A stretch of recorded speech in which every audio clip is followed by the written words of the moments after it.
The city of Chicago had already settled into another busy weekday morning. Traffic flowed through downtown streets as people hurried toward offices, coffee shops, and construction sites. The warm sunshine reflected from the glass towers, making the entire financial district shine like polished steel. Among hundreds of luxury vehicles moving through the streets was a dark Bentley driven by 48-year-old Ethan Caldwell. Everyone in America knew his name. Television channels called him the self-made billionaire who had transformed an old manufacturing company into one of the country's fastest-growing engineering firms. Business magazines admired him. Investors trusted him. Employees respected him. Yet very few people actually knew him. To the outside world, Ethan looked like the perfect success story. Perfect suits, perfect speeches, perfect business deals. But inside, success had made him careful. Sometimes too careful. He trusted contracts more than people, numbers more than emotions.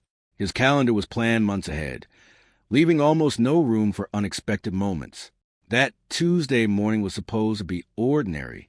At exactly 10:15 a.m., Ethan stepped out his Bentley near a newly purchased office, building his company planned to renovate.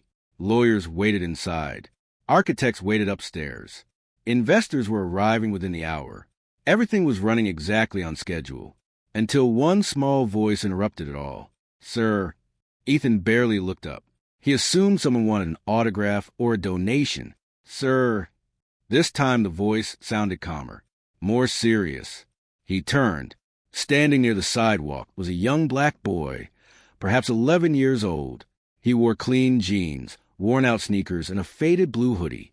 Nothing about him looked extraordinary, except his eyes. They weren't nervous. They weren't begging. They were focused, almost as if he already knew something no one else did. The boy took one careful step forward. "Don't move," he said quietly. People walking nearby continued, without paying attention. A delivery truck rolled past. 2 office workers laughed while carrying coffee. Everything looked perfectly normal. Ethan gave a polite smile. "I'm afraid I have a meeting." The boy didn't smile back. "Please." His voice stayed calm. "Don't move." Ethan glanced at his expensive watch. 10 seconds had already been wasted. His assistant was probably wondering where he was. "I'm sure whatever it is can wait." The boy slowly shook his head. "No, it can't." Those words carried an unusual confidence. Not dramatic, not loud, simply certain. Ethan studied him more carefully. Children usually looked intimidated around wealthy adults. This boy didn't. He looked concerned, almost protective. Before Ethan could answer, the boy quietly added, "Follow me." For a second, Ethan wondered if this was some strange prank. The sidewalk was full of people. Security cameras covered every corner. There was no obvious danger, no emergency, no reason to leave. Yet something about the boy's expression made Ethan hesitate. It wasn't fear. It wasn't excitement. It was responsibility, as though he carried information too important to ignore. Nearby, Ethan's driver noticed the conversation. He started walking toward them. "Everything okay, sir?" Ethan nodded. "I think so." The boy looked toward the driver. Only him. He pointed at Ethan. "You. No one else." The driver frowned. "I don't think that's a good idea." Neither did Ethan. Every lesson he'd learned in business warned him against trusting strangers, especially children making mysterious requests. Still, there was something impossible to explain. The boy wasn't asking for money. He wasn't asking for attention. He simply waited, patiently, silently, as if he knew time mattered. Ethan surprised even himself. He looked at his assistant standing near the building entrance. "Delay the meeting by 10 minutes. She blinked. "Sir, you heard me." Investors didn't wait. Lawyers certainly didn't wait. Yet somehow an unknown boy had convinced one of America's busiest businessmen to pause his entire schedule. The driver watched nervously. "You want me to come?" The boy answered before Ethan could. "No, just him." Again, that certainty. It was impossible to ignore. Ethan adjusted his jacket. "Lead the way." The boy nodded once. Without another word, he began walking down the sidewalk. Not fast, not slow, just Steady. Ethan followed several steps behind. People stared. Some recognized the billionaire. Others wondered why. Someone worth billions was following an ordinary child through downtown Chicago. Neither of them noticed. The boy never looked back. He seemed to know Ethan was still behind him. After 2 blocks, they reached a small public square surrounded by old brick buildings. Street musicians performed near a fountain. Office workers sat on benches eating early lunches. Children played with pigeons. Nothing appeared unusual. The boy stopped. Ethan looked around. I don't understand. The boy raised one finger. Wait. For what? You'll see. 30 seconds passed.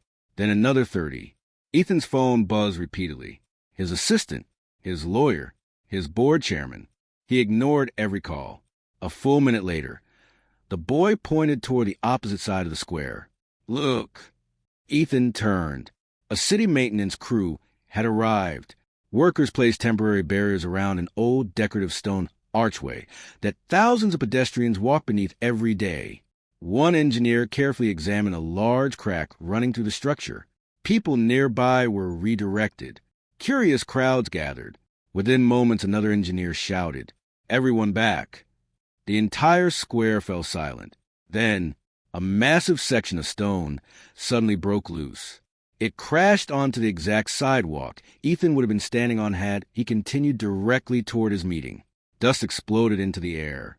Concrete shattered across the pavement. People screamed. Police officers rushed forward. Emergency workers secured the area. Ethan couldn't move.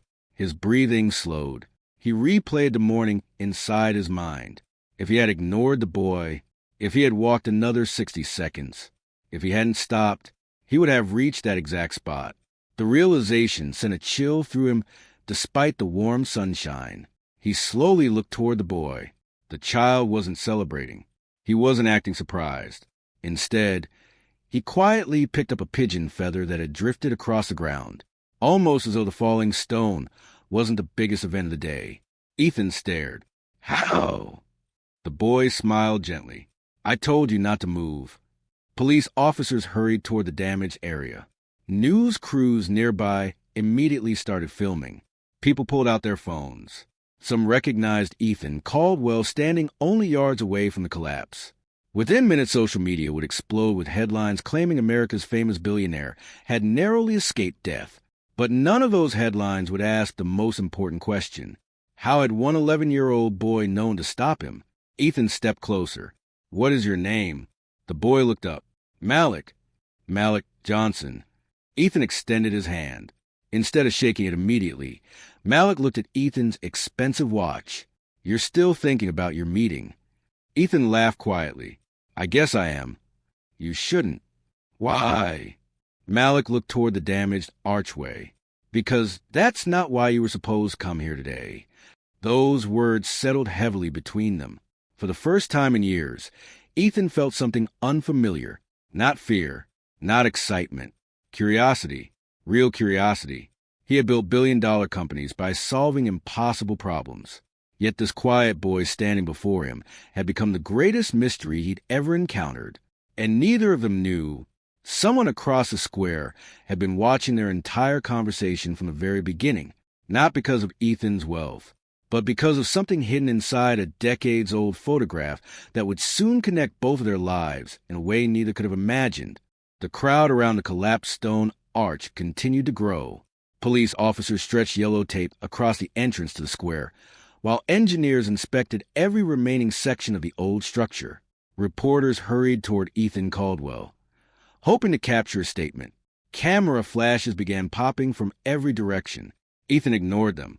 His attention never left Malik. The 11-year-old stood quietly beside the fountain, watching the pigeons circle overhead as if the excitement around him had nothing to do with him. Ethan walked over. Malik. The boy turned. You knew. Malik didn't answer immediately. Instead, he looked at the damaged arch. I knew enough. You knew it would fall?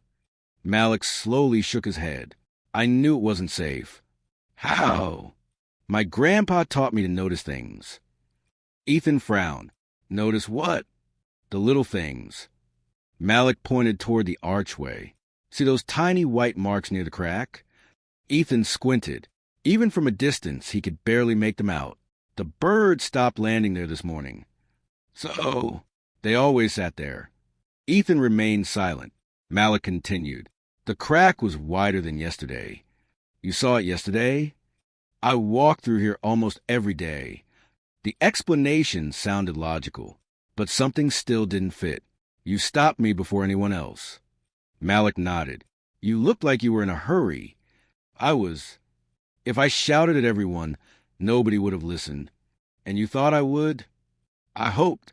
Ethan smiled for the first time that morning. You took a chance. So did you. For a brief moment, neither of them spoke. The sound of sirens echoed through the streets. News helicopters circled overhead.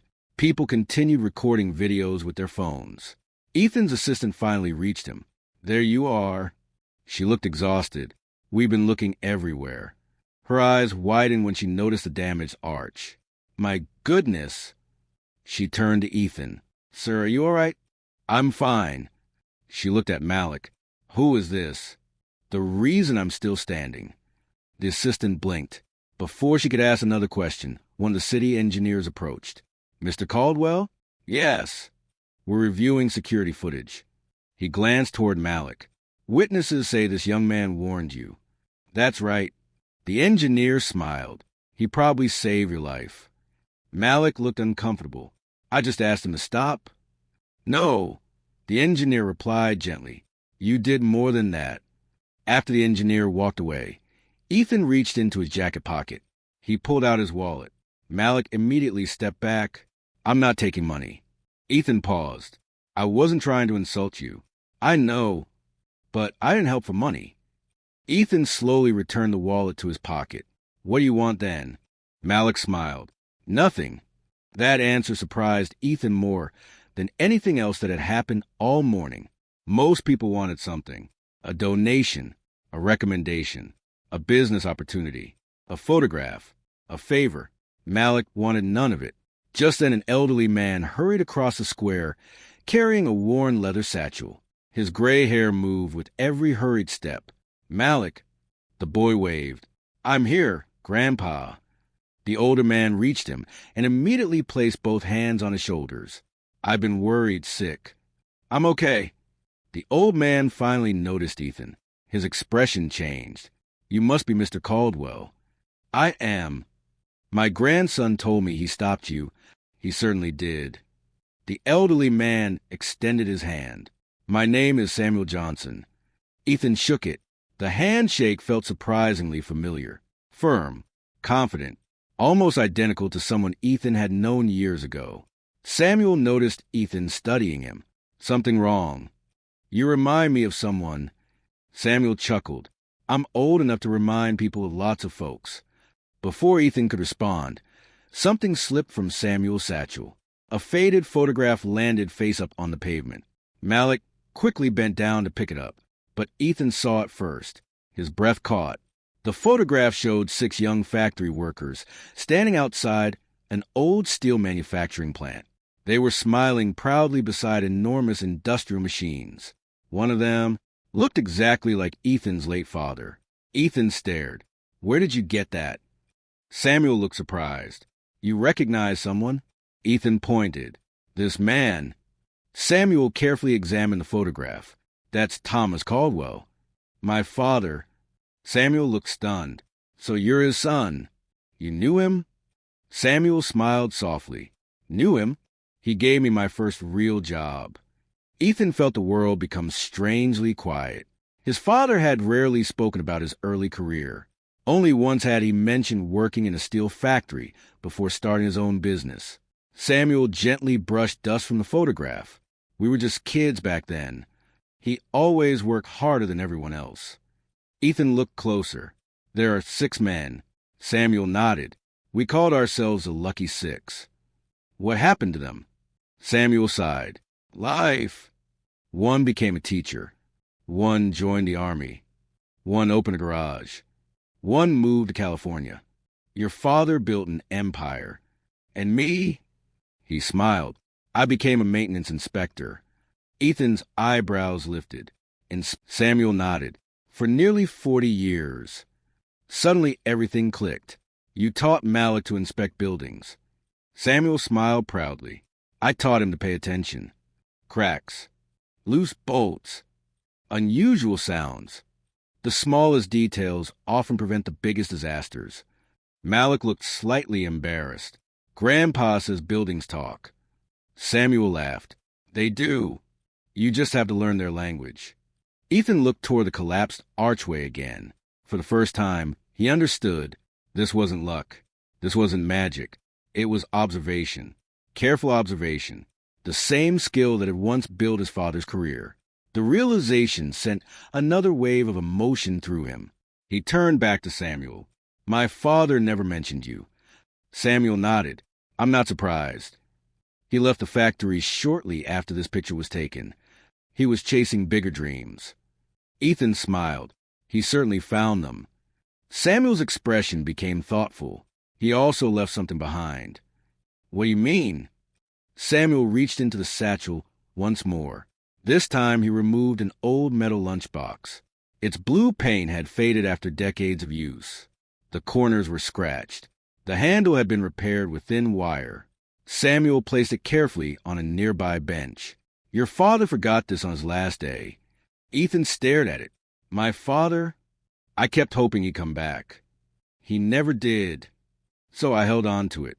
For 32 years. Ethan slowly opened the rusted latch. Inside were a few old papers, a folded newspaper clipping, a pocket notebook, and a sealed envelope.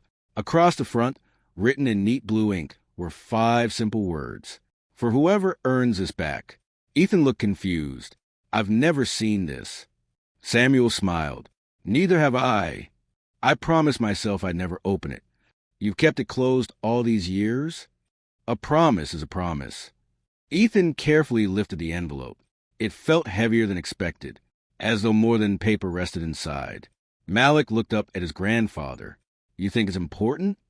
Samuel answered quietly. I think your father wanted the right person to open it. Ethan looked at the envelope again. His heartbeat quickened. Only hours earlier, his biggest concern had been an investor meeting. Now he was holding a sealed message written by his own father decades before. A message he never knew existed. And somehow, none of it would have happened if one observant 11-year-old boy hadn't quietly said, Don't move. Ethan looked at Malik with newfound respect. I think today is only the beginning. Malik smiled. I was thinking the same thing. Neither of them realized that someone standing across the street had been photographing every moment since the lunchbox appeared. That stranger wasn't interested in Ethan's fortune. He wanted what was inside the sealed envelope. And before the day was over, Ethan would discover that his father's final message contained far more than memories. It contained a decision that someone else had been searching for more than 30 years. The afternoon sun stretched across the buildings as Ethan, Malik, and Samuel left the crowded square. News reporters continued covering the collapse behind them, but Ethan no longer cared about the cameras. His attention remained fixed on the old envelope resting carefully in his hands. 32 years. That was how long it had remained unopened. His father had written it before building one of America's largest engineering companies. Now, by pure chance, or perhaps something greater, it had returned to the Caldwell family. Samuel pointed toward a quiet public garden only a few blocks away. There are benches over there. It'll be peaceful. Ethan nodded. The 3 of them walked together. The city noise slowly faded behind rows of maple trees and neatly trimmed hedges. Children laughed near a playground. Office workers ate lunch on nearby benches. Everything felt strangely calm. Ethan sat down. He looked once more at the handwriting. For whoever earns this back. He took a slow breath, then carefully opened the envelope. Inside were 3 items. A folded letter, a small brass key, an old property receipt dated 33 years earlier. Ethan unfolded the letter first. His father's handwriting was unmistakable. Strong, neat, confident. The letter began simply, If you're reading this, then life has brought this lunchbox back to someone who truly earned it. Ethan smiled softly. Samuel remained silent. Malik leaned closer. The letter continued. Success is never built by one person. Anyone who tells you otherwise has forgotten the people who opened doors for them. Ethan felt his throat tighten. His father had never spoken that way during interviews. The world remembered him as a fearless businessman. This letter revealed someone much humbler. He continued reading. Samuel Johnson once did something I'll never forget. He protected my future when he could have protected only himself. I promised I would repay that kindness someday. Samuel looked down. I never expected him to remember. Ethan glanced at him. What happened? Samuel hesitated. It was a long time ago. Ethan folded the letter carefully. I'd still like to hear it. Samuel smiled. We were young mechanics. One afternoon, a machine malfunctioned. It wasn't anyone's fault, but management wanted someone to blame. He paused. They accused your father. He would have lost everything before his career even started. So what did you do? Ethan asked. I showed them my inspection notes. The machine had been failing for months. The records proved Thomas wasn't responsible. You saved his job. Samuel shrugged. I told the truth. Ethan looked at the photograph again. My father never forgot. No, he didn't.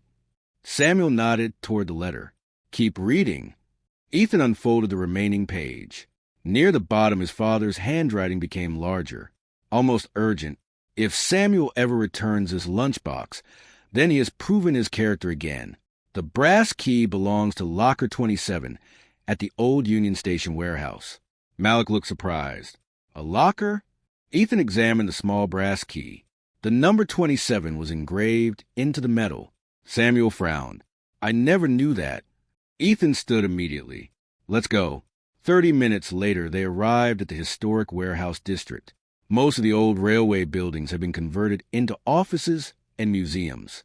One brick storage building remained exactly as it had decades before. An elderly caretaker greeted them. He examined the brass key. His eyebrows rose. I haven't seen one of these in years.